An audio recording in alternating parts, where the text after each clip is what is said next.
This is going to be a review of episode 3, Replacements. It's going to be different compared to the last two, considering that I'm just going to do a quick summary to this and what I think. Regarding how the episode went, Clone Batch 99, or the Bad Batch, end up crashing into a moon, where obviously they have to deal with one of the moon creatures from there. Meanwhile, it seems that Crosshair gets his own group, which titled Replacements, and we seem to have a point where they actually the Bad Batch talk about the inhibitor chip. So it seems that small little details are progressing the plot, especially considering how Omega is starting to kind of do more stuff. So she isn't just there and doing all the stuff right. She almost gets herself killed, but is smart enough to kind of not get killed. Regarding Wrecker's funny. Stupid idiot. He's all like, we're gonna die. And then he sees Omega. He's like, you're gonna be fine. Such a big fucking idiot. But he's still lovable.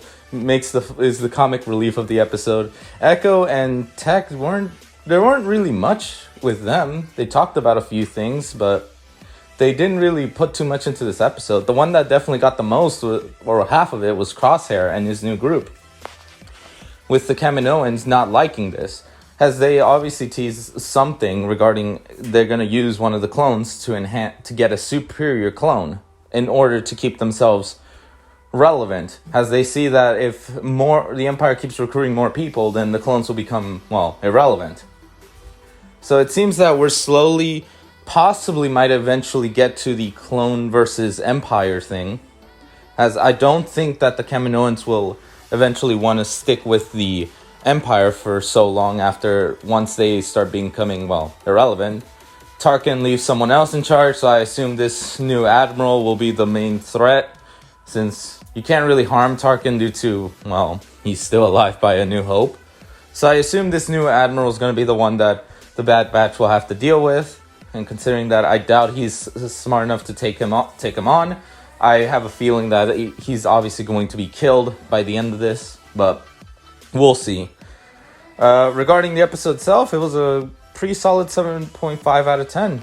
It wasn't super impactful, but at the same time it was pretty neat seeing the group still getting accustomed to Omega, since obviously they've never had to deal with a kid.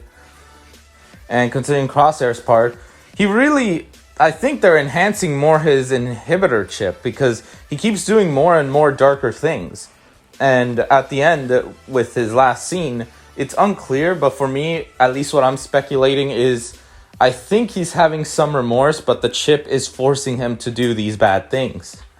So in the end, I feel like there might be a chance to save Crosshair, but we'll have to see later on if he's able to be redeemed or unredeemed.